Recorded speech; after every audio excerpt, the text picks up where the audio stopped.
Guys, welcome to our second lecture of contract act जिसका नाम है कंसिडरेशन। ठीक है, लेक्चर 1 के अंदर अपन ने क्या क्या देखा था।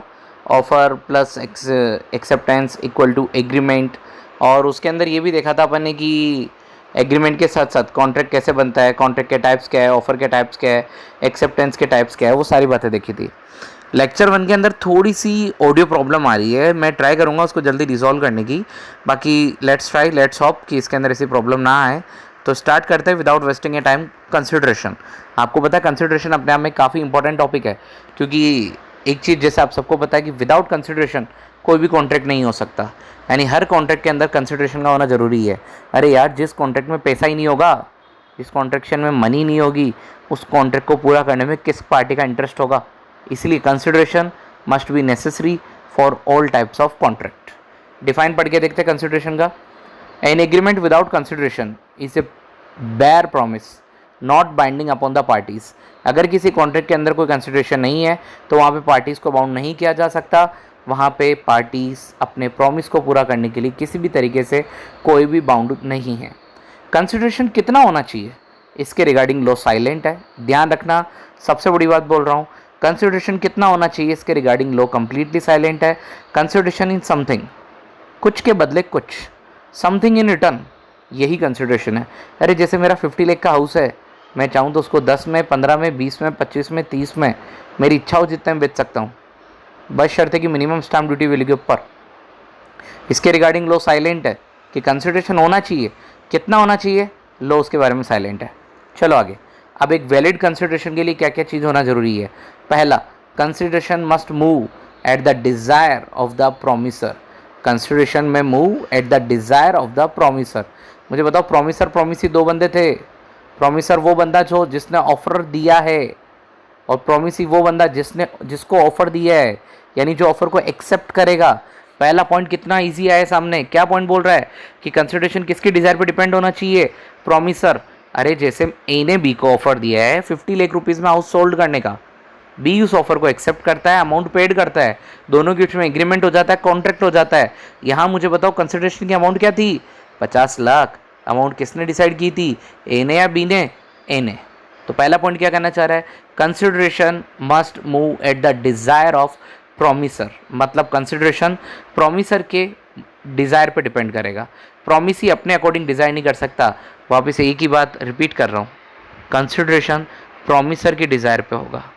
अब सर, अगर कहीं प्रोमिसी यानी एक्सेप्टर अगर बार्गेनिंग करता है, डिज़ायर अपने अकॉर्डिंग रखता है, तो क्या उसे एग्रीमेंट बोला जाएगा? नहीं बेटा, उसे एग्रीमेंट नहीं बोला जाएगा। याद करो, काउंटर ऑफर। याद आ गया, रिपीट करने की ज़रूरत नहीं है। इसलिए कहते हैं लॉ को लिंक करके पढ़ो तो सब कुछ अच्छा लगेगा। Second point, consideration move from promisee or any other person. Very very important, very very important, समझो। कंसिडरेशन में move from promisee or any other person, यानी कंसिडरेशन का पेमेंट थर्ड पार्टी भी कर सकती है। कंसिडरेशन का पेमेंट थर्ड पार्टी भी कर सकती है, यानी कंसिडरेशन के अंदर थर्ड पार्टी हो सकती है, लेकिन कॉन्ट्रैक्ट के अकॉर्डिंग कभी भी थर्ड पार्टी नहीं होती है। इसको मैं भी ज़्यादा डिटेल में नहीं ले रहा हूँ, आपके सामने जो पॉइंट हाईलाइट किया है केवल उसके ऊपर फोकस कर लो। ये रूल जनरली किसके बारे में बताता है, privity of consideration is not required, यानी कंसिडरेशन के अंदर कोई प्राइवेटी नहीं है। कंसिडरेशन में थर्ड पार्टी इन्वॉल्व हो सकती है, लेकिन कॉन्ट्रैक्ट के अंदर थर्ड पार्टी इन्वॉल्व नहीं हो सकती। इसको डिटेल में आगे पढ़ेंगे।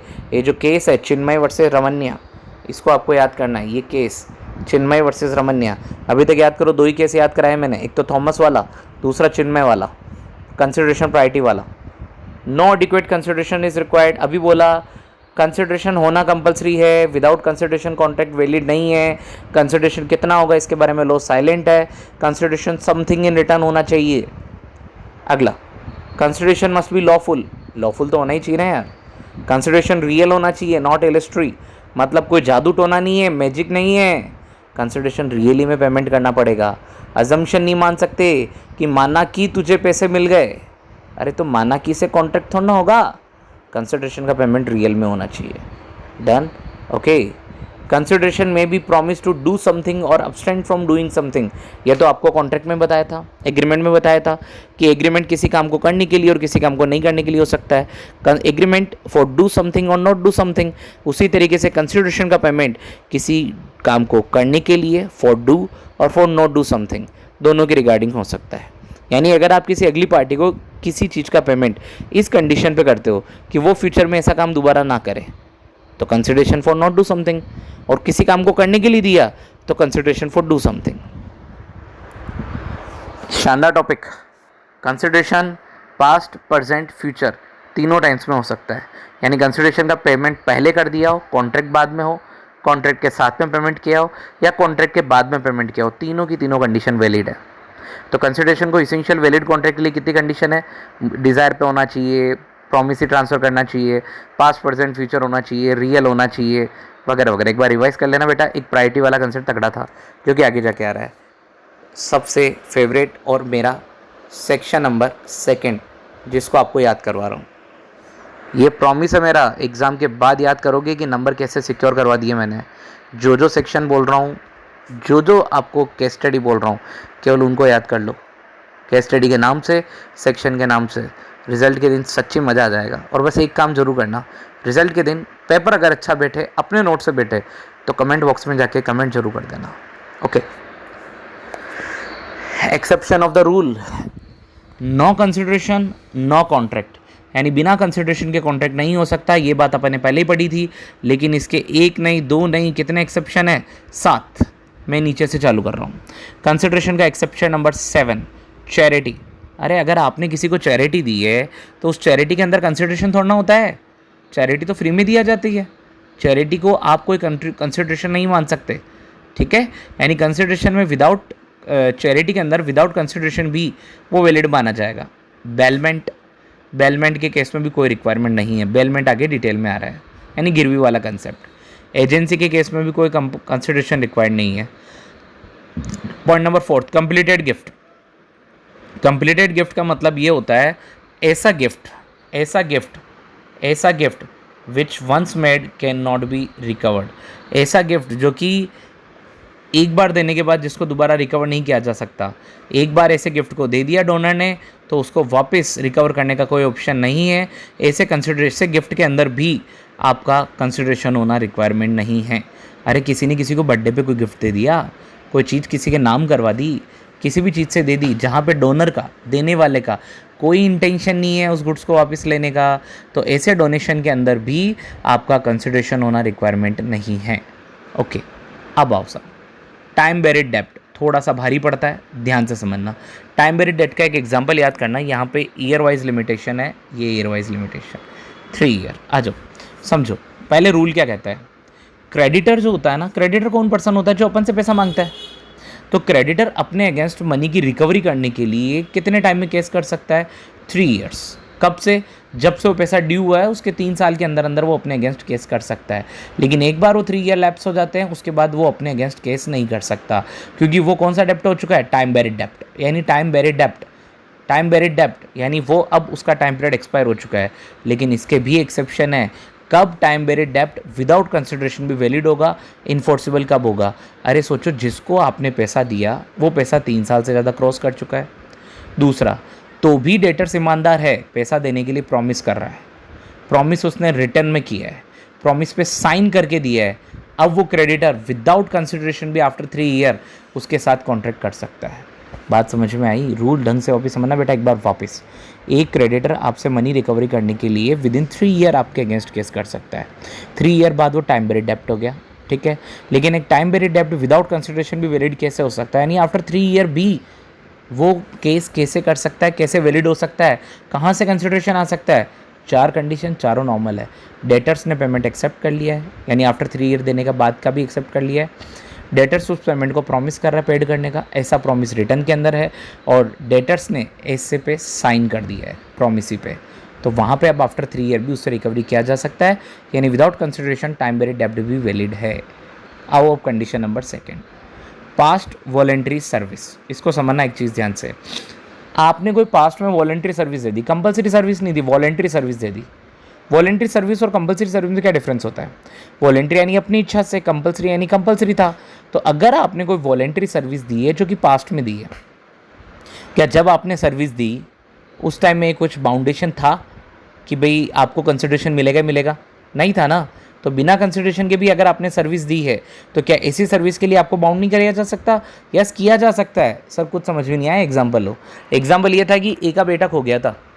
ए ने अपना बेटा ढूंढने के लिए खूब कोशिश की।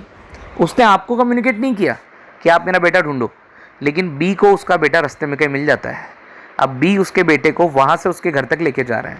क्या जहाँ से उसका बेटा मिला है वहाँ से उसके घर तक पहुँचाने के लिए क्या सारी रिस्पॉन्सिबिलिटी बी की है? यस ऑफ कोर्स है। क्या बी ने ए के साथ कॉन्ट्रैक्ट किया था? नहीं किया था। पहली बात तो ये इम्प्लाइड कॉन्ट्रैक्ट हो गया। और दूसरी बात, बी ने जब ये कॉन्ट्रैक्ट किया क्या उस टाइम कोई कंसिडरेशन की बात थी, या बी ने अपनी मॉरल ड्यूटी समझ के किया है? मॉरल ड्यूटी समझ के किया है। तो बी ने यहाँ पे जो काम किया है वो विदाउट कंसिडरेशन किया है। तो क्या बी और ए के बीच में जो रिलेशनशिप बना है ये, क्या वो वैलिड नहीं है? ऑफ कोर्स वैलिड है। तो क्या मैं कह सकता हूँ कि पास्ट वॉलेंट्री सर्विस यानी पास्ट में किया अगर कोई ऐसा काम जो कि वॉलेंट्री नेचर का है, आपने अपनी इच्छा से किया है, ऐसे काम के अंदर कंसिडरेशन होना कोई भी रिक्वायरमेंट नहीं है। Okay, first point, agreement made on account of natural and affection. इसको बेटा पता है सबसे लास्ट में क्यों लिया? क्योंकि अपनी आदत क्या होती है, जो इजी पॉइंट होता है उसको सबसे पहले पढ़ो, लास्ट पे जाते जाते इग्नोर कर दो। सबसे इजी यही है, ये सबको पता है, पर इसको सब पहले पढ़ के बाकी को इग्नोर कर जाते हैं, क्योंकि सेकंड और थर्ड टफ पड़ता है, इसलिए अपन इसको बाद में ले रहे हैं। पहली बात, चारों कंडीशन क्लियर होनी चाहिए। चारों कंडीशन फुलफिल होने के बाद ही इसको माना जाएगा। पहली बात, natural love and affection. Example पढ़ो पहले। A out of natural and affection promise किया उसकी वाइफ को बी को कितने रुपए देने का? 10,000। प्रॉमिस रिटर्न में है, रजिस्टर्ड है, अभी वैलिड कॉन्ट्रैक्ट है कि ए ने अपनी वाइफ को 10,000 रुपये खुशी खुशी, अरे वो तो उसकी आत्मा जानती खुश है दुख है, पर खुशी खुशी 10,000 रुपये देने का प्रॉमिस किया। ऐसा प्रॉमिस रिटर्न में है, रजिस्टर्ड है, क्या विदाउट कंसिडरेशन वैलिड माना जाएगा? ऑफ कोर्स माना जाएगा। तो चार कंडीशन याद कर लो। कब? लव एंड अफेक्शन में सेक्शन नंबर 25 याद करना है, सेक्शन नंबर 10 याद करना है। ठीक है, कब माना जाएगा? पहली बात, एग्रीमेंट रिटर्न में हो, एग्रीमेंट रजिस्टर्ड हो, और एग्रीमेंट पार्टीज़ के द्वारा रिलेशनशिप, जिस टाइम एग्रीमेंट किया गया उस टाइम दोनों पार्टी रिलेशनशिप में होनी चाहिए, और दोनों पार्टी में really natural love and affection होना चाहिए। किसी के बर्डन में, किसी के बाउंडेशन में आके, या डिवोर्स के बदले में, या सेपरेशन के बदले में अगर कोई पैसा दिया गया है वो इसमें कवर नहीं है। आई थिंक बेटा सारे एक्सेप्शन क्लियर हो गए सेक्शन नंबर 25 के। अब आ जाओ main very very very very important topic. आपको पिछले लेक्चर में भी कुछ इम्पोर्टेंट बोला था, और ये भी बोला था मेरे वर्ड पे मत जाना, भावनाओं पे जाना। आ जाओ, इम्पोर्टेंट टॉपिक, प्राइवेटी ऑफ कॉन्ट्रैक्ट। ध्यान से पढ़ना, टॉपिक बहुत ज़ोरदार है। Privity of consideration. कंसिडरेशन के अंदर कोई प्राइवेटी रखना ज़रूरी नहीं है। कंसिडरेशन का पैसा थर्ड पार्टी भी दे सकता है। तो कंसिडरेशन के अंदर कोई नेसेसरी नहीं है कि जिसके साथ आपने प्रॉमिस किया पेमेंट वही करे, वो एक इमटेरियल थिंग है। पर्सन थर्ड पार्टी भी आपका पैसा दे सकती है। एग्जाम्पल, आपकी कोचिंग फीस का पैसा आपके पापा दे सकते हैं, चाचा दे सकते हैं, ताऊ जी दे सकते हैं, मामा दे सकते हैं, मौसी दे सकती है, बुआ दे सकती है, कोई भी दे सकता है कंसिडरेशन। लेकिन कॉन्ट्रैक्ट के अंदर the general rule is that only the party contract can issue. Contract के अंदर केस कौन कर सकती है? वही पार्टी जिसके साथ कॉन्ट्रैक्ट हुआ है। यानी केस करने के अंदर कभी भी थर्ड पार्टी नहीं आएगी, लेकिन कंसिडरेशन के अंदर थर्ड पार्टी इन्वॉल्व हो सकती है। ये चीज़ ध्यान रखना। प्राइवेटी ऑफ कॉन्ट्रैक्ट का एग्जांपल दे रखा है। कॉन्ट्रैक्ट क्या कह रहा है कि एक contract provide that D enter into a contract of sale of certain tyre to P. D P के साथ टायर बेचने में एग्री हुआ था, और उसने कॉन्ट्रैक्ट प्रोवाइड किया था कि P shall not sell the tyre below the list price. Also, the contract provided that P shall at the time of resale impose a condition on the retailer that sale by retailer shall not made below the list price. P sold the certain type to S as resold certain type below the list price. In a suit injured by B against the S, the court held that such suit was not maintainable since there was no privacy of contract between S and D. ध्यान से समझो, कुछ समझ भी नहीं आया आपको लेकिन याद करना है। और बेटा पता है, जब कभी आप एग्जाम में ऐसे मॉड्यूल के एग्जाम्पल लिख दोगे ना तो नंबर बहुत शानदार मिलते हैं। पढ़ो, देखा क्या था। अरे डी नाम का एक पर्सन था, वो पर्सन एंटर हुआ पी के साथ। और डी ने पी को क्या बोला कि जो भी मैं तुझे टायर सोल्ड कर रहा हूँ इसको तुझे एमआरपी से नीचे नहीं बेचना है, और जिसको भी तो आगे बेचे ना उसको ये बोलना है कि एमआरपी से नीचे नहीं बेचना है। डी ने पी को बोला, पी ने तो इस बात का पूरा ध्यान रखा, लेकिन पी ने वो गुड्स आगे सोल्ड कर दिया एस को। अब एस उसको बिलो एमआरपी प्राइस सोल्ड कर देता है। क्या डी एस पे केस कर सकता है? नहीं, क्योंकि डी और एस के बीच में कॉन्ट्रैक्ट नहीं हुआ था, डी और पी के बीच में कॉन्ट्रैक्ट हुआ था, और उसमें एस कौन सी पार्टी बन चुकी है? Third party. तब एक एग्जांपल, क्या कभी भी थर्ड पार्टी इन्वॉल्व नहीं हो सकती है? थर्ड पार्टी इन्वॉल्व हो सकती है। प्राइवेटी ऑफ कॉन्ट्रैक्ट के क्या आ गए आपके एक्सेप्शन केसेस? कौन कौन से एक्सेप्शन केसेस है पढ़ो। And for the creation of trust, trust के केस के अंदर थर्ड पार्टी इन्वॉल्व हो सकती है। अरे आप मंदिर, मस्जिद, गुरुद्वारा, चर्च जाते हो, वहाँ पे ट्रस्ट बने हुए होते हैं, बड़े बड़े ट्रस्टी होते हैं, आपके समाज के ट्रस्ट के बने हुए होते हैं। क्या उसके अंदर कुछ गलत हो रहा है तो क्या आप उसके अगेंस्ट ऑब्जेक्शन नहीं उठा सकते? यस, उठा सकते हैं। तो ट्रस्ट के अगेंस्ट थर्ड पार्टी भी केस कर सकती है, थर्ड पार्टी भी अपना ड्यूटी इन्फोर्स कर सकती है, ध्यान रखना। मैरिज, शादी का अरेंजमेंट, ये तो बात आप अच्छे से जानते ही हो। घर में किसी के भी कुछ भी मुकदमा क्यों ना हो, अपनी बुआ जी वगैरह सबसे पहले बोलती है, तो ये चीज़ ध्यान रखना। व्हेन ए मैरिज और फैमिली सेटलमेंट मेड, पर्सन जो कि बेनिफिशियरी है सेटलमेंट के रिगार्डिंग, वो आपके सेटलमेंट में पार्ट दे सकता है। जैसे शादी ए और बी के बीच में हुई थी, शादी ए और बी के बीच में हुई थी, लेकिन दोनों के बीच में अब डिवोर्स केस चल रहा है। क्या ए की फैमिली बी की फैमिली नहीं बोल सकती?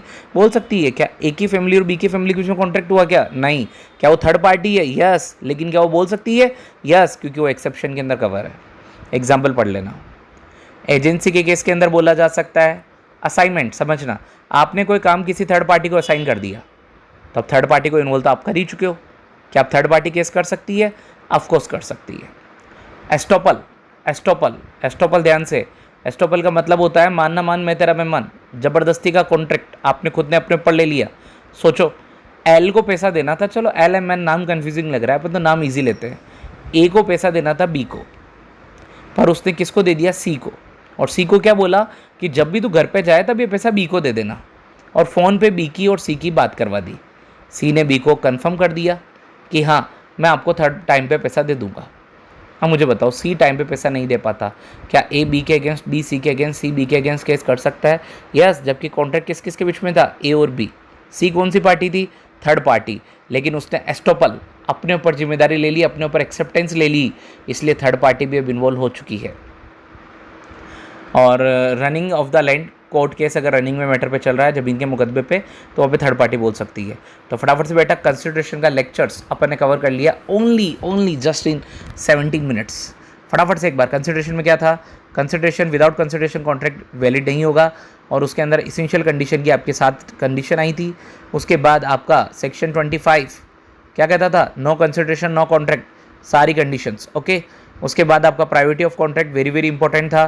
कंसिडरेशन के अंदर थर्ड पार्टी हो सकती है, लेकिन कॉन्ट्रैक्ट के अंदर थर्ड पार्टी नहीं हो सकती है। एग्जाम्पल भी दे रखा था, एक्सेप्शन केस है उसके, लैंड का केस, मैरिज और फैमिली अरेंजमेंट का केस, एजेंसी, असाइनमेंट, एस्टोपल और रनिंग लैंड का केस। यहाँ पे आपका second unit of lecture contract का खत्म होता है। एक बार और बेटा ध्यान से, जिनके पास ये नोट्स अवेलेबल नहीं हो, नोट्स अगर चाहिए हो, आपको डिस्क्रिप्शन के अंदर मेरा मोबाइल नंबर मिल रहा है, उसके अंदर लिंक मिल रहा है, उस पर क्लिक कीजिए, आपको ये नोट्स अवेलेबल हो जाएंगे। Okay, thank you so much.